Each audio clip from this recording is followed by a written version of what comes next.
Why I prefer dumb TVs.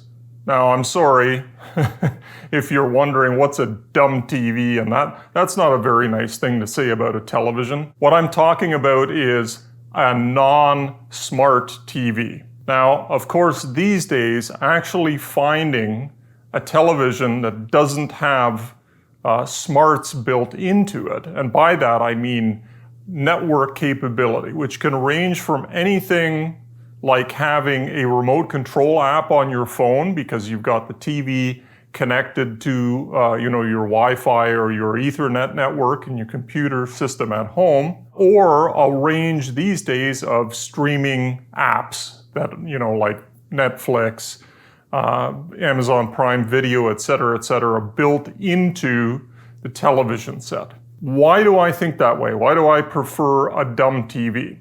Well, if I go back and I look over the past year or two of comments and questions in response to my videos, what I see time and time again is people having trouble with getting the audio out of their television set, their smart TV, on one of the streaming apps, out to their home theater system, so out to their AVR or their audio video receiver. And it seems that different television manufacturers have completely different ideas of how these things should actually function. And there's another reason, well, a couple more reasons, that I don't like smart TVs at all. Many television manufacturers, electronics companies, are not really good at software. So what you'll find is issues with a particular television company's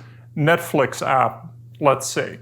And it's already happened a number of times where, one of the streaming service companies has changed something and all of a sudden the app in the smart TV doesn't work anymore. And why is that important? Well, because in many cases the manufacturer just abandons the customer and says, no, we're not going to provide any updates, we're not going to have that capability, too bad, so sad. There's another thing. Software development, putting these smarts in a television set costs money. But if you've been following the television market over the last decade or so, prices of TVs have come way down. I mean, you can get a decent 65-inch LCD set for $400 or $500, totally unheard of 10 years ago. With those prices coming down, and the cost of the development of those apps and that software and that functionality, how much is that taking away from, let's say the quality of the video processing circuitry,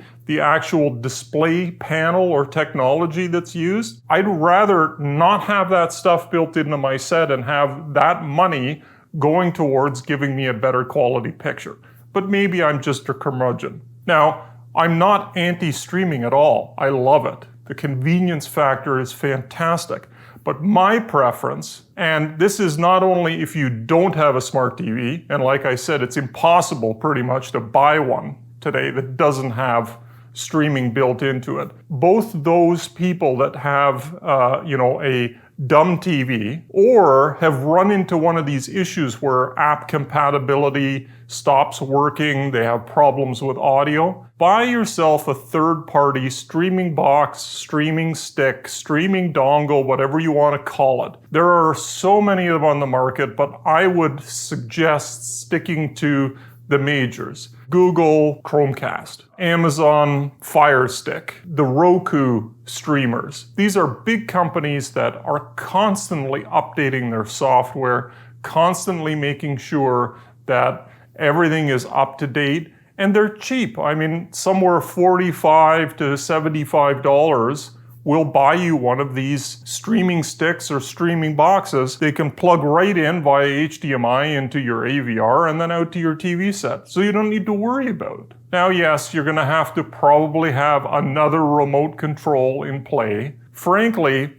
I would rather, not ditch a television that cost me a few $100s a few years ago because, it won't stream Netflix anymore, when you can just get one of these streaming boxes or sticks and give you exactly the same functionality, but probably even better because Google, Amazon, Roku, They're spending the money to keep everything up to date.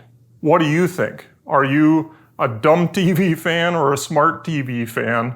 And what are your thoughts? Have you run into trouble trying to get, multi-channel Dolby Digital Plus audio out of your smart TV to your AVR? Let me know in the comments below. Thank you so much for watching.